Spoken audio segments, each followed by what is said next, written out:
I hate making phone calls, but I'd hate them less if they were more productive. I've got you covered. Hi, this is John San Pietro, and on this episode of the Stamping is My Business podcast, we're going to talk about how to make productive phone calls that get the job done in as little time as possible. I'm going to give you 3 main tips and a bonus tip that you can deploy immediately to make your phone calls more productive. Okay, let's start with the first tip. The first tip is to make sure that you're making phone calls every day you're working your business. Now, for those of you who hate making phone calls, this may not seem to be the best possible tip, but this tip is actually for you guys especially, because the more you make phone calls, the easier those phone calls are going to become. The more you make phone calls, the more comfortable you're going to get making those phone calls. Now, I'm not saying you're ever going to get truly comfortable. Some people just never do. But you will get more comfortable. The phone calls will become easier and easier. Plus, when you make those phone calls as part of your everyday business routine, it becomes a habit.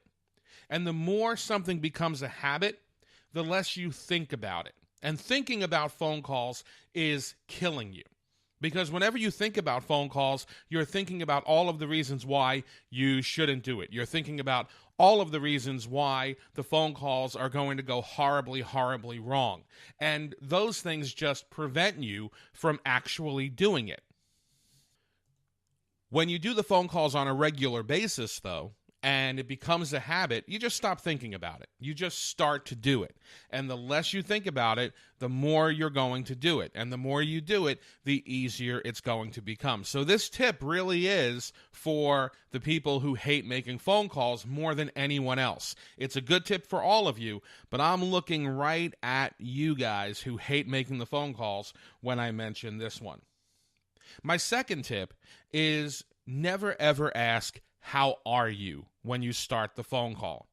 How are you when you start the phone call is just going to launch you into a long, winding tangent with your customer or prospect. They're going to start telling you all sorts of things, and once they launch into a story about how they are and what they're doing, you're just stuck there.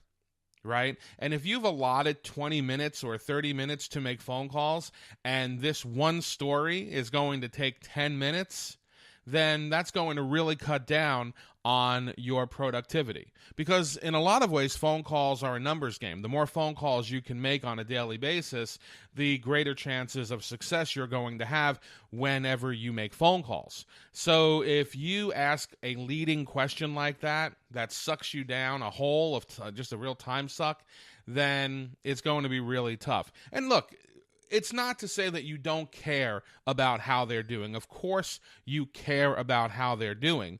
The thing is, it's just not the time.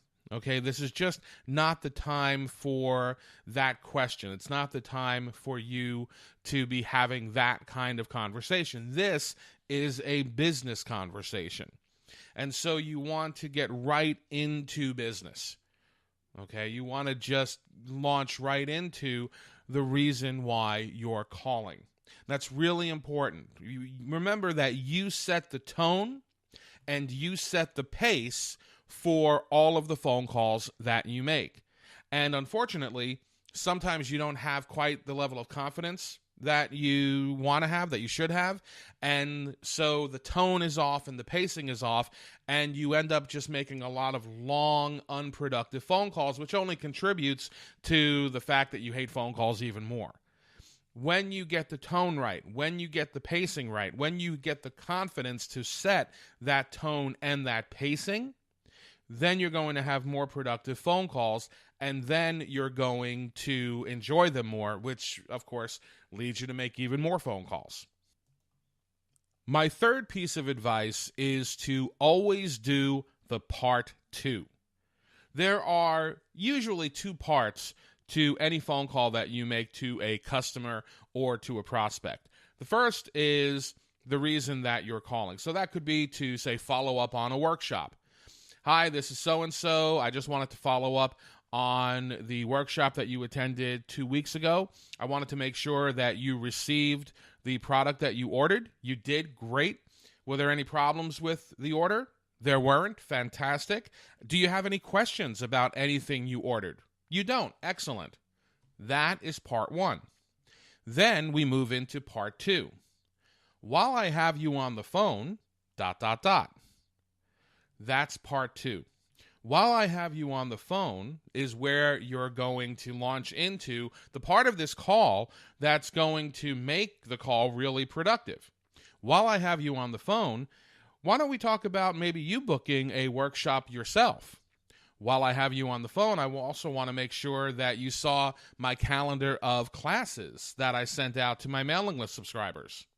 While I have you on the phone, I didn't get a chance to speak with you about becoming a demonstrator yourself. Would you be interested in learning more about becoming a demonstrator? All of those questions, and you only ask one. Don't ask all of them, but just ask one. But all of those questions are the things that are going to lead to future business. Why, yes, I would like to speak about booking a workshop. Yes, I would like to come to one of your classes. You know, I am interested in the business opportunity. I'm glad you asked. And there are plenty of other things. I noticed you're not on my mailing list yet. Why don't we get you signed up for my mailing list? While I have you on the phone, I noticed that you ordered a whole bunch of stamp sets, but no ink pads.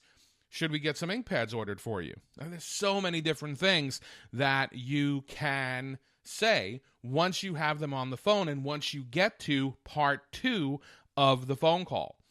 The problem is that even for a lot of the people who make phone calls, they never get around to the part two.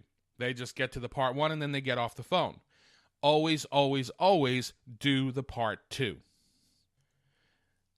And now for my bonus tip.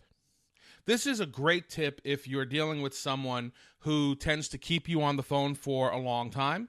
This is a great tip for speaking to your downline when you call them. And it's really easy. And this is a great pace setting thing that you can say. When you get on the phone with someone, you start the call with, "Hi, I only have a few minutes, but..." That's it. Now you've set an expectation that this is not going to be a long call. And it doesn't have to be done in any kind of a rude way. You could be totally professional about it, but it's a great way to just set an expectation. I only have a few minutes, but I wanted to reach out to you to find out if you received your workshop order. You did, great. I only have a few minutes, but I wanted to reach out to you, my downline. I wanted to reach out to you and take a quick look at your monthly report. It's just a great way so people know that they can't dilly-dally. They can't go off on tangents. You could use that on just about any call that you make. And it's going to, because you only have a limited amount of time to do your phone calls, you're going to get a lot more phone calls in that period of time by setting the pace like that. So those are my total of 4 tips, the 3 main ones and the bonus one. Make sure you make phone calls every day. Don't ask, "How are you?" at the top of the call. Always do the part 2. And start off the call with, "I only have a few minutes." If you employ these strategies, you're going to start seeing a huge increase in the productivity of your phone calls almost from the get-go. Give it a shot. Let me know how it goes. If you enjoyed this episode of the Stamping is My Business podcast, please feel free to like it, share it, subscribe to it, and listen to more. You can find us on iTunes, Google Play, our website, stampingismybusiness.com, and on our Facebook page, facebook.com/stampingismybusiness. If you have questions or ideas for future episodes, please email them to me at john@stampingismybusiness.com. This is John San Pietro, and I'm just trying to get you paid.